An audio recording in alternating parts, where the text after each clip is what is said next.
আচ্ছা, আমরা একটু শুরু করি। গতদিন আমরা ইনসাইড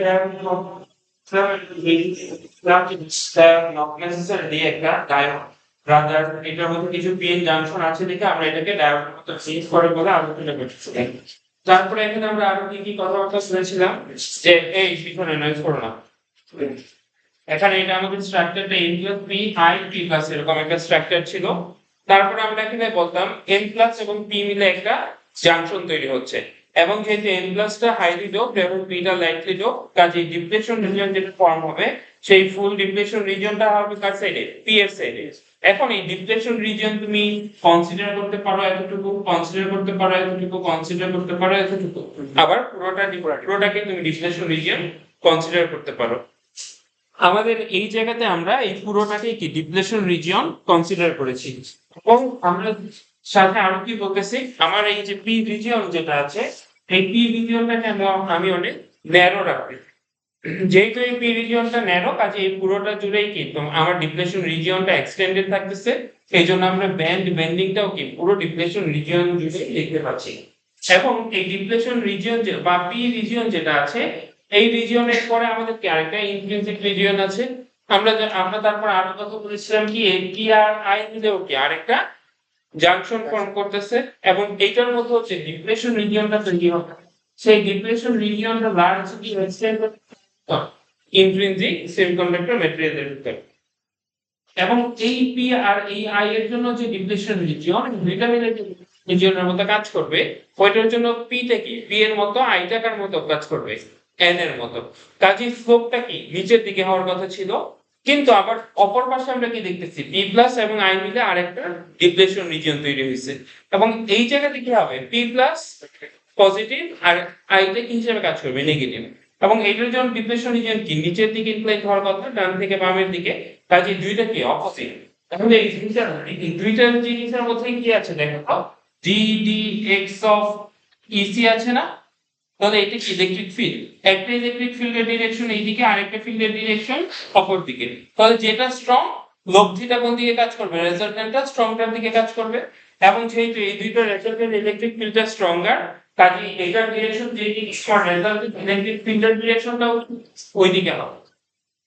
এই জন্য আমরা এটা কি এরকম ইনক্লাইন দেখেছিলাম এবং আমরা সাথে আর কি বলেছিলাম যে এটা কি অলমোস্ট নিয়ারলি কনস্ট্যান্ট মানে ঢালটা দেখো খুবই ছোট তাই না, ঢালটা কি খুবই ছোট। এই জন্য এই রিজিয়নে ইলেকট্রিক ফিল্ড যেটা তৈরি হচ্ছে সেই ইলেকট্রিক ফিল্ডটাও কি স্ট্রং হবে না উইক হবে এই রিজিয়নটাতে ডিডিএক্স অফ ইসি যেহেতু ছোট কাজে ইলেকট্রিক ফিল্ডটাও কি হবে ছোট হবে আর এই রিজিয়নটাতে ইলেকট্রিক ফিল্ড কি অনেক স্ট্রং হবে। এবং দেখো সাথে আমরা আরো কি বলেছিলাম তারপরে এই রিজিয়নটাতে যেহেতু ইলেকট্রিক ফিল্ড স্ট্রং তাহলে 2 নাম্বার রিজিয়নে কি তৈরি হবে আমার অ্যাভালাঞ্চ ইফেক্ট হবে এবং এখানে কি ফ্রি ক্যারিয়ার তৈরি হবে। অ্যাভালাঞ্চ ইফেক্টের কারণে কি ওই ইমপ্যাক্ট আয়োনাইজেশন হবে আর ইমপ্যাক্ট আয়োনাইজেশনের জন্য বেশি পরিমাণে কারেন্ট জেনারেটেড হবে বা ইএইচপি জেনারেশন হবে কোয়ান্টিফিকেশন হবে এটাকে আমরা বলছি এজেক্টে অ্যাভালাঞ্চ ইফেক্ট হবে।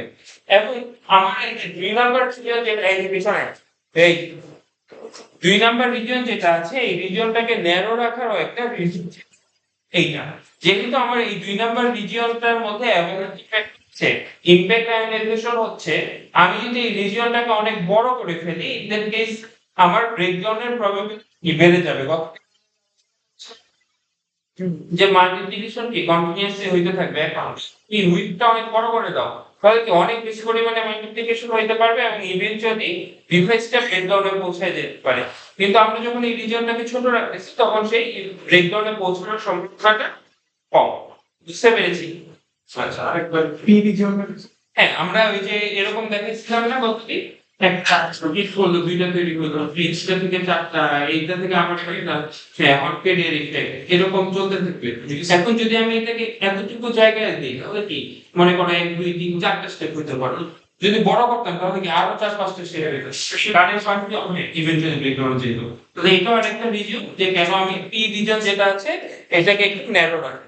ঠিক আছে আচ্ছা তারপরে আমরা এবার আরো কিছু জিনিস একটু আলোচনা করি। তাহলে এখানে আমরা কি দেখতে পাইলাম এখানে যে ইএইচপি গুলো জেনারেটেড হচ্ছে এখানে ইলেকট্রন এখানে পোল জেনারেট হচ্ছে। পোল গুলো কি কালেক্ট হয়ে এই টার্মিনাল পর্যন্ত আসবে, আর ইলেকট্রন গুলো কালেক্ট হয়ে কি এই টার্মিনালে আসবে, এবং হোল গুলো যে এখান থেকে এই পুরোটা রিজিয়ন পার করে যাচ্ছে, পার করার জন্য কি তার একটা এনার্জি দরকার হয়। সেই এনার্জিটা কোথা থেকে পাচ্ছে? Due to this electric field. এই ইলেকট্রিক ফিল্ডের কারণে কি হচ্ছে, ড্রিফট হয়ে হোল গুলা রিজিয়ন 2 থেকে 4 নাম্বার রিজিয়ন পর্যন্ত পৌঁছে যাচ্ছে। এই যে রিজিয়ন 2 থেকে 4 নাম্বার রিজিয়ন পর্যন্ত পৌঁছে যাচ্ছে ডিউ টু ড্রিফট। এখন আমরা যদি আরো কয়েকটা জিনিস একটু দেখি,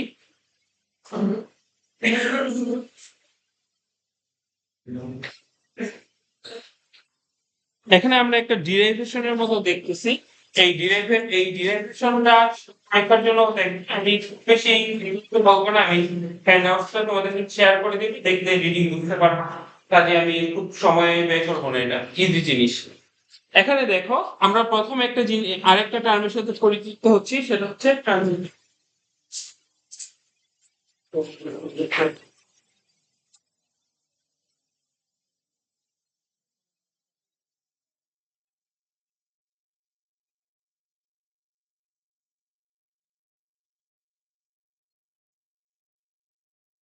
দেখো এখানে আমরা আরেকটা টার্ম বলতেছি ট্রানজিট টাইম।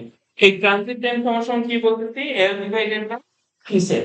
এলটা কি ছিল, আমার এই যে ইন্ট্রিনজিক লেয়ার যেটা আছে, এই ইন্ট্রিনজিক লেয়ারের লেংথ হচ্ছে কি আমার এল, মানে এইটুকু হচ্ছে কি এল।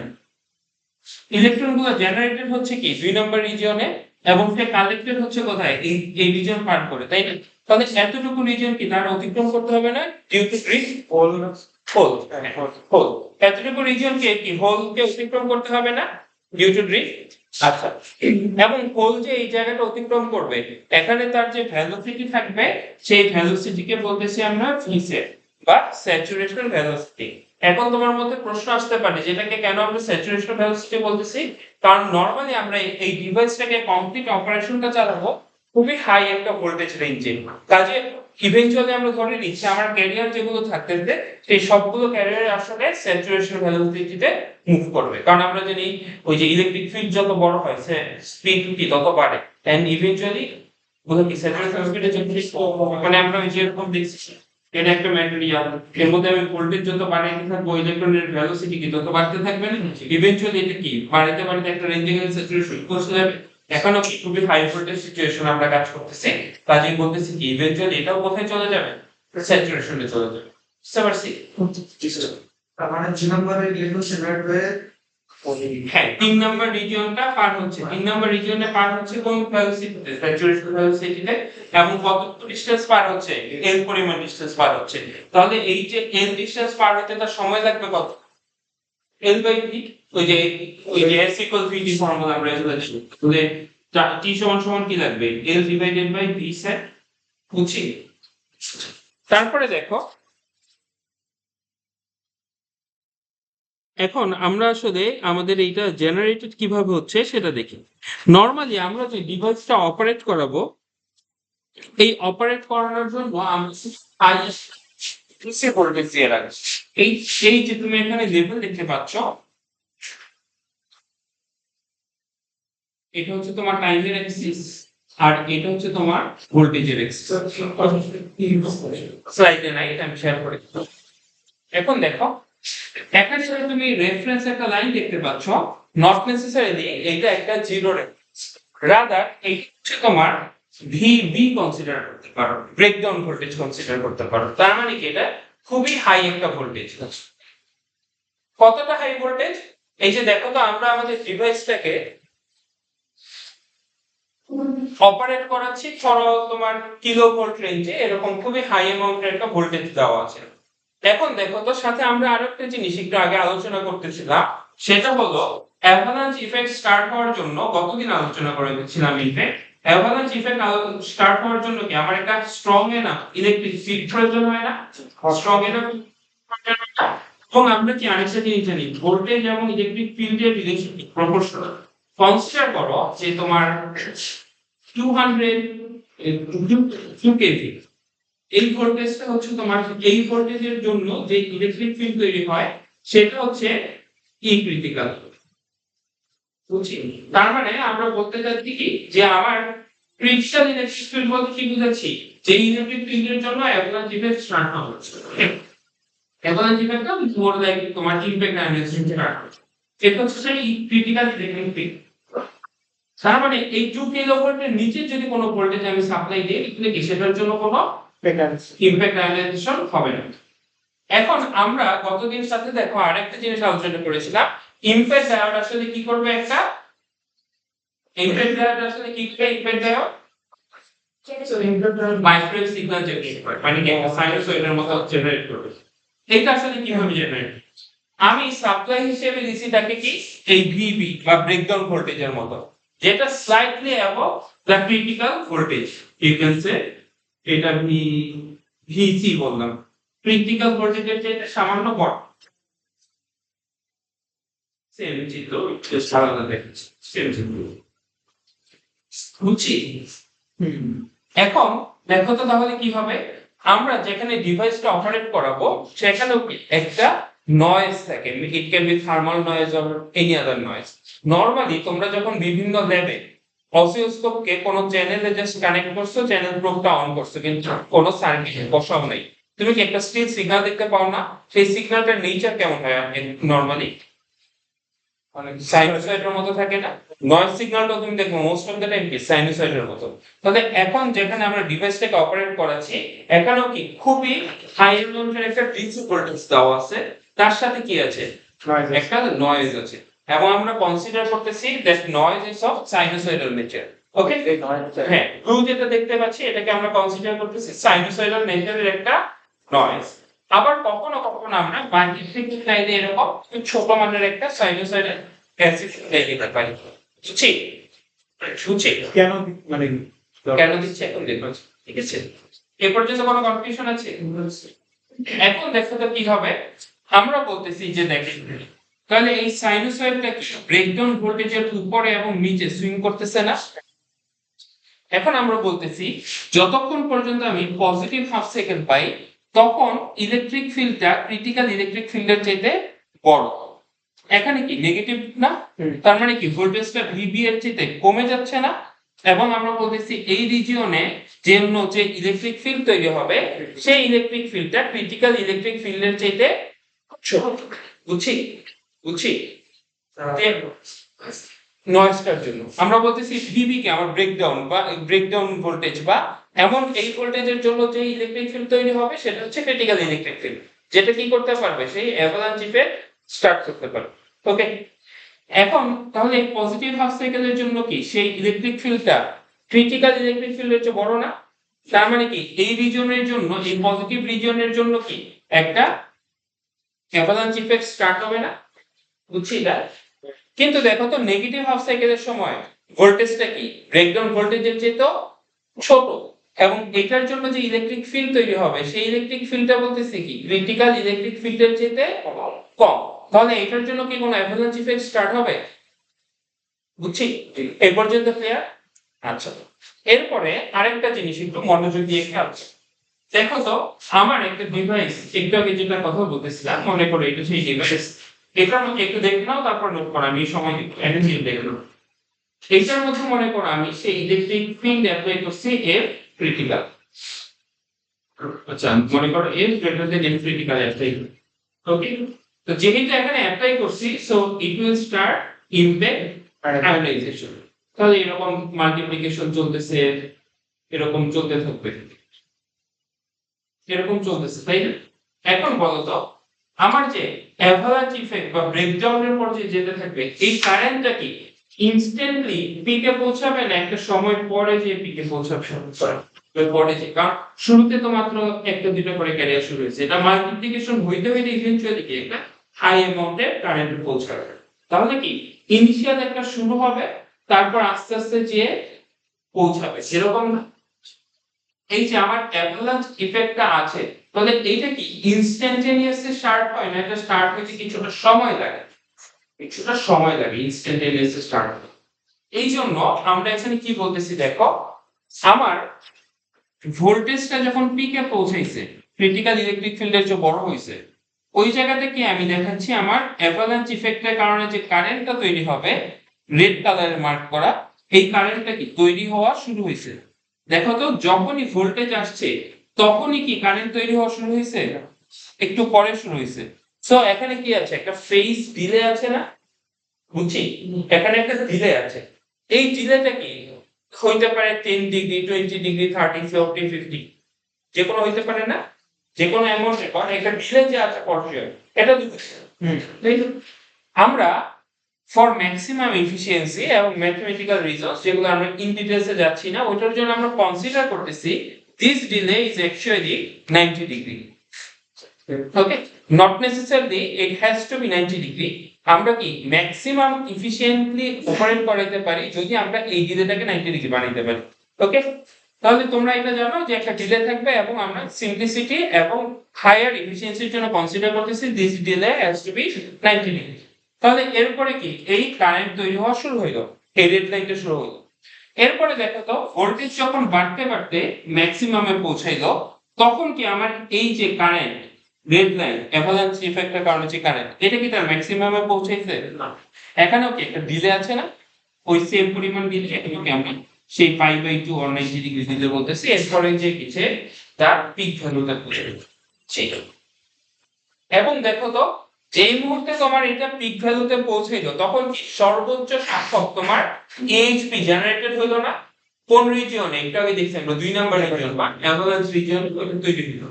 এখন এই জেনারেটেড ইএইচপি গুলো আবার কি হওয়া শুরু করবে, ড্রিফট হওয়া শুরু করবে না। এর জন্য কিসের জন্য ড্রিফট হবে, ওই যে 3 নাম্বার বা ইন্ট্রিনসিক লেয়ারে একটা ইলেকট্রিক ফিল্ড আছে না, সে কি ড্রিফট করে এই কারেন্টটাকে পৌঁছে নেওয়া শুরু করবে না। এবং সেই ড্রিফটটা কি অলমোস্ট কনস্ট্যান্ট না, ইলেকট্রিক ফিল্ডের মানটা কনস্ট্যান্ট অলমোস্ট স্ট্রেট লাইনের মতো। আমরা ইলেকট্রিক ফিল্ডটাকে কি কনস্ট্যান্ট দেখাইছিলাম একটু আগে, দেখো তো এই যে দেখো ইএইচপি জেনারেট হবে এই 2 নাম্বার রিজিয়নে। এরপর 2 নাম্বার থেকে কি সে 4 নাম্বার রিজিয়ন পর্যন্ত পৌঁছে যাবে না due to this electric field.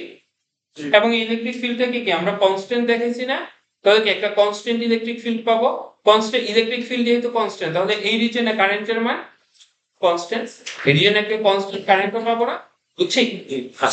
তাহলে আমরা যদি একটু নিচের দিকে আবার যাই, এখানে স্ট্রেট দাও 5/2 তে কি জানি বলেছে 5/2 বলছি কি যে যখনই দেখো আমার ইলেকট্রিক ফিল্ডের মান সর্বোচ্চ, তখনই কিন্তু আমি সর্বোচ্চ কারেন্ট পাই নাই। কারণ কি কারেন্ট পাইতে একটু সময় লাগে না এই প্রসেসটা হইতে।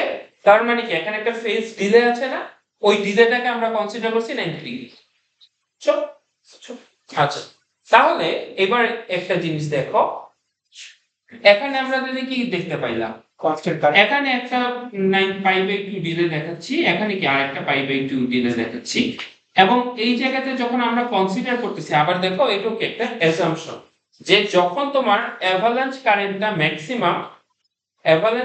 যখন ম্যাক্সিমাম তখন আমার ড্রিফট কারেন্টটা ফ্লো করা শুরু হয়েছে, ঠিক আছে। আচ্ছা কারণ কি এর আগেও কি ড্রিফট কারেন্ট হচ্ছিল না, হচ্ছিল, কিন্তু ওটার ম্যাগনিটিউডটা কি ছিল কম। কিন্তু যখন এই অ্যাভালাঞ্চ কারেন্টটা ম্যাক্সিমাম তখন কি ড্রিফট কারেন্টের মানও ম্যাক্সিমাম। আমরা ওই সময় ড্রিফট কারেন্টটাকে এখানে দেখাচ্ছি, বুঝছি। আচ্ছা, তাহলে দেখো তো তোমার ভোল্টেজ আসা শুরু হয়েছে কোথায়, এই জায়গাতে। আর তোমার কারেন্ট মানে আমার ড্রিফট রিজিয়ন 3 নাম্বার রিজিয়নের মধ্যে কারেন্ট ফ্লো হচ্ছে, এটা কোন জায়গাতে, এই জায়গাতে না। এই যে এইটা সেই কারেন্টটা না, এটা কি সেই ড্রিফট রিজিয়নের কারেন্টটা না, বুঝছি। কনস্ট্যান্ট কারেন্ট কঠিন লাগছে লেখা শিখছে। এই যে দেখো আমাদের এই রিজিয়নের মধ্যে আমরা কি বলতেছি,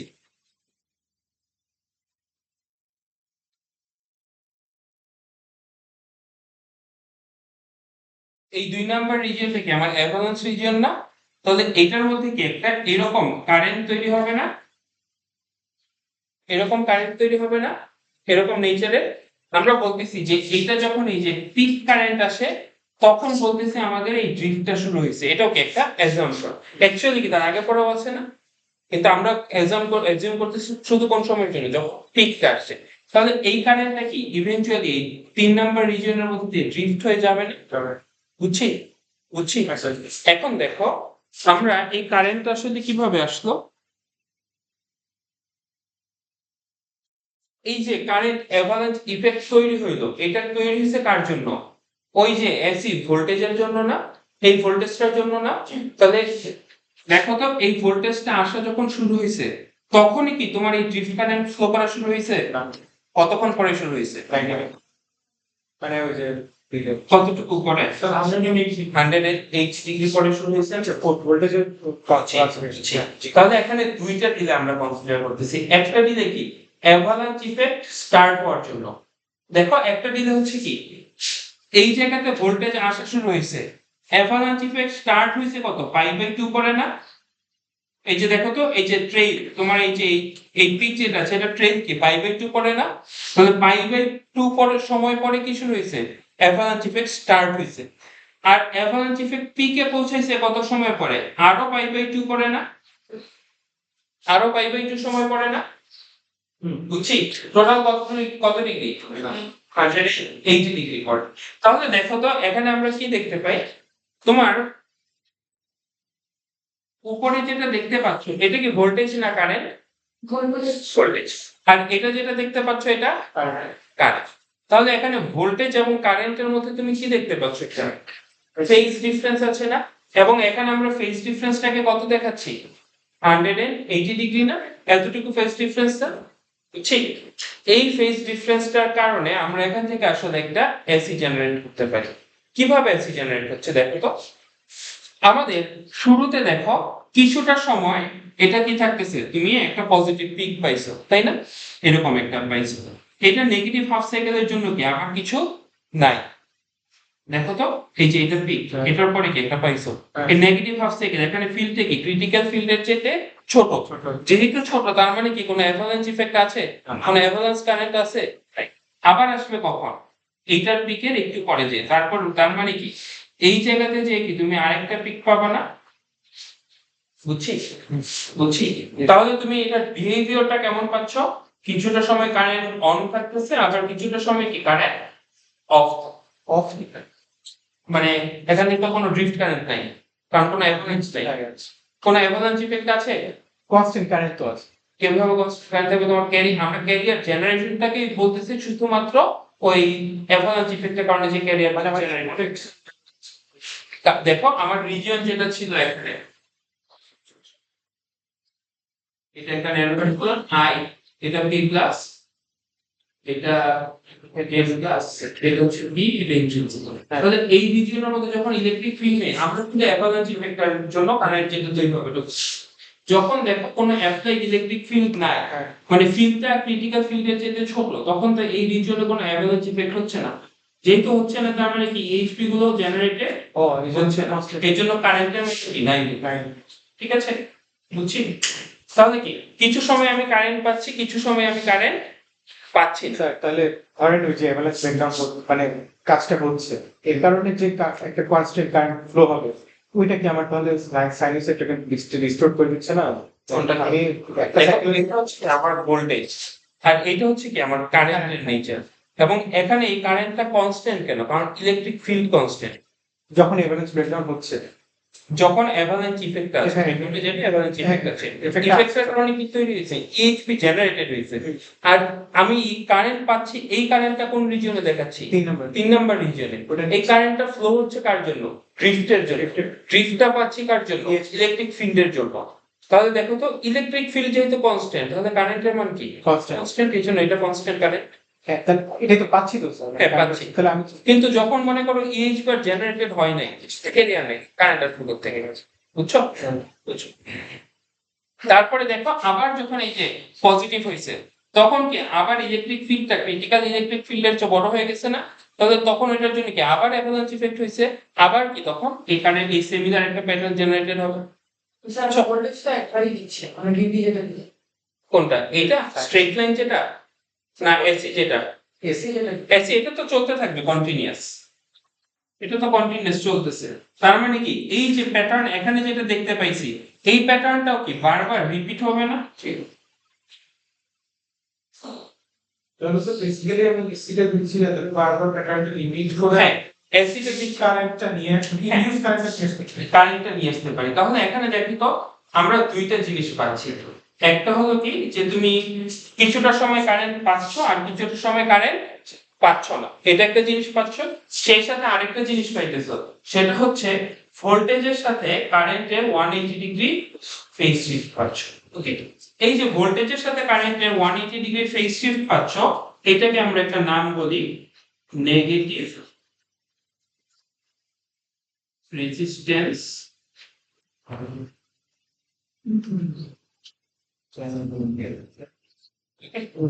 নেগেটিভ রেজিস্ট্যান্স ক্যারেক্টারিস্টিক্স, বা আরেকটা নামও তুমি দেখবে, সেটাকে আমরা বলবো NBR। এটা হচ্ছে নেগেটিভ ডিফারেন্সিয়াল রেজিস্ট্যান্স। এই বিষয়ে কথা বলবো। এখন দেখো তো এটা বলতে আমরা কি বুঝাচ্ছি, বা এটা দিয়ে আমরা কিভাবে পাওয়ার জেনারেট করতে পারি। আচ্ছা একটু নোট করে নাও, লিখে নাও, তারপর আমি দেখাচ্ছি।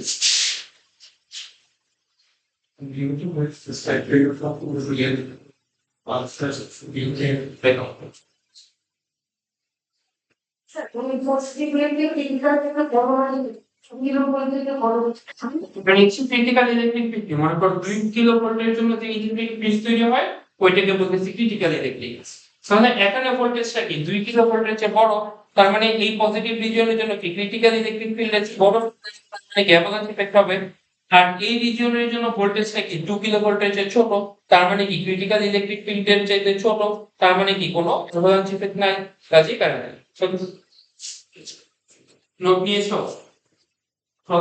একটু ভালো মতো নোট নিয়ে রাখো, না হলে পরে বুঝতে কষ্ট হবে। আমরা তো স্যার শেষ করলাম এখানে যে একটা সাইকেল, মানে একটা সাইকেল পর একটা প্যাটার্ন রিপিট হচ্ছে। হ্যাঁ, এই প্যাটার্ন আমি বলে দেখাচ্ছি। এটাকে সাইন ওয়েভের মতো ইউজ হবে নাকি এটাকে আবার মডিফাই করব? দেখাচ্ছি আমরা আমি পরে ওইটা আমরা এখানে আসলে অত ডিটেইলস পড়ানো যায় না।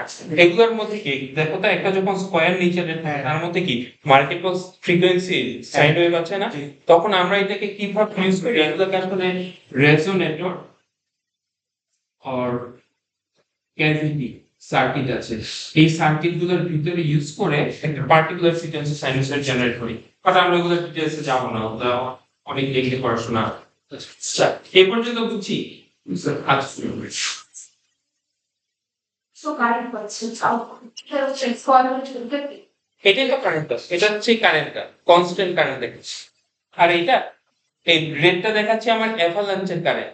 রিজিয়ন 2 তে অ্যাভালাঞ্চ ইফেক্ট হচ্ছে না, ওটার কারণে কি একটা কারেন্ট হয়, এটা হচ্ছে কি সেই রেডটা। আর এই যে স্ট্রেট একটা কনস্ট্যান্ট দেখাচ্ছে, এটা কি ড্রিফট রিজিয়নের মধ্যে দিয়ে কারেন্টটা ফ্লো হয়। হ্যাঁ 3 নাম্বারই ঠিক আছে। কোনটা? আমার মেইন এই ব্লুটাকে আমরা বলতেছি যে আমরা বাইরে থেকে কোনো এসি সাপ্লাই দেই নাই। নয়েজ যেটা আছে, নয়েজটার নেচার কি এসি, ওই নয়েজটাই হচ্ছে এই ব্লু লাইন। এক সুন্দর এসি, নট নেসেসারিলি এত সুন্দর হবে, এটা মনে করো এরকম বাকিতে আছে বাট এটা দিয়ে কাজ চলে। কাজ চলে যায়। ওকে, আর যদি কখনো আমার আরো প্রিসিশনের প্রয়োজন হয়, তখন আমি বাইরে থেকে প্রয়োজনে অ্যাডিশনাল এসি দিয়ে দিই। কাজে তুমি এটা দুইটার একটা কনসিডার করতে পারো। হ্যাঁ বলো কোনটা? দেখো এই দুইটা কিন্তু একই জায়গার মধ্যে নাই। রেড যেটা দেখাচ্ছি এটা কি 2 নাম্বার রিজিয়ন অ্যাভালাঞ্চ কারেন্ট, যেটা এটা বাড়তে বাড়তে ইনস্ট্যান্ট বেড়ে ম্যাক্সিমাম হচ্ছে। আর এই ম্যাক্সিমাম হওয়া মানে কি ইএইচপি জেনারেট হচ্ছে অনেকগুলো, ওই ইএইচপি গুলো কি ড্রিফটের মাধ্যমে যাচ্ছে। ড্রিফটে ইলেকট্রিক ফিল্ড কি কনস্ট্যান্ট, কাজে কারেন্টের মানও কি কনস্ট্যান্ট, এই জন্য এটা কনস্ট্যান্ট দেখা। ঠিক আছে। আচ্ছা আরেকটা জিনিস একটু দেখি আমরা, ধরো একটা বেসিক সার্কিট দেখে,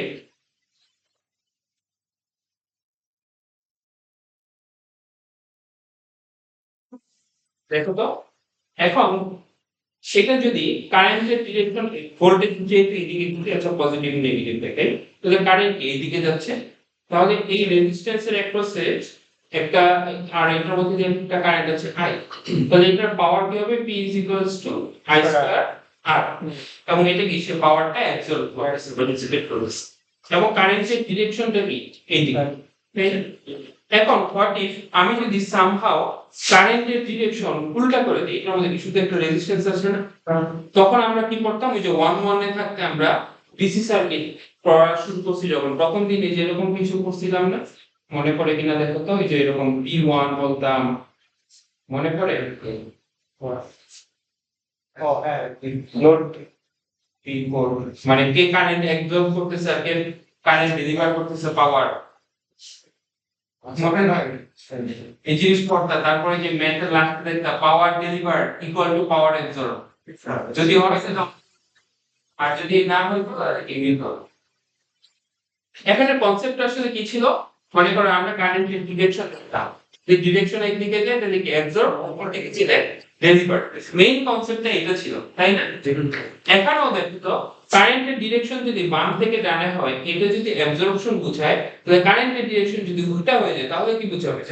পাওয়ার জেনারেশন বা ডেলিভারি বোঝাবে না, বুঝছি?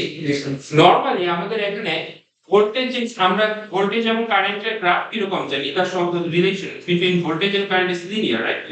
ভোল্টেজ বাড়লে কারেন্ট বাড়বে। কিন্তু যদি এর উল্টা সিনারিও হয়, এখানে দেখো তো আমরা যেটা দেখতেছি, ভোল্টেজ যখন বাড়ে কারেন্ট কি তখন বাড়ে? দেখো তো ভোল্টেজ যখন কমে জিরো হইছে, কারেন্ট তখন কি? এরপর আবার কারেন্ট, আবার যখন ভোল্টেজ নেগেটিভ দিকে যায় তখন কি কারেন্টটা ফ্লো করা শুরু হয়।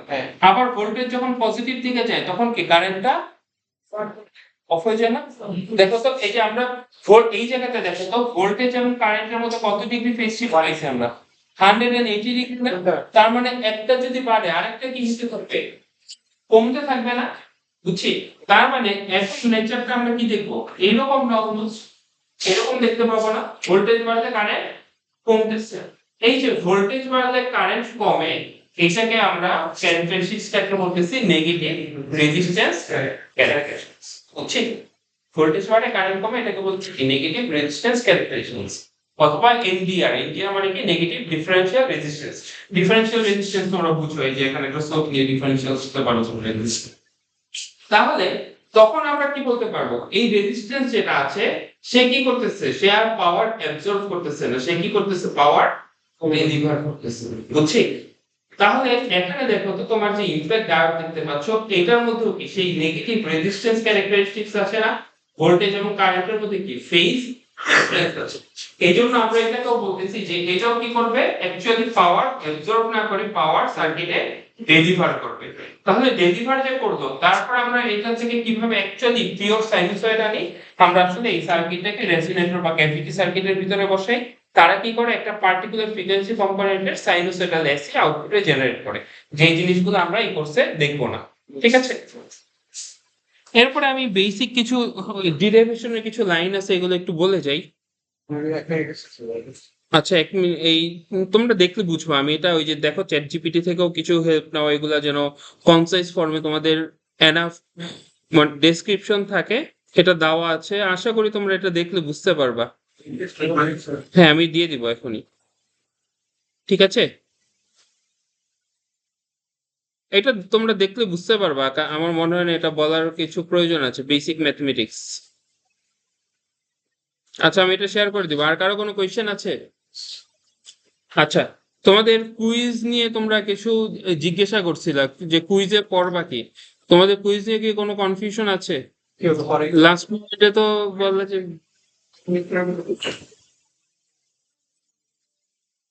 কোয়েশ্চেনের প্যাটার্ন বলতে কনসেপচুয়াল এসব জিনিস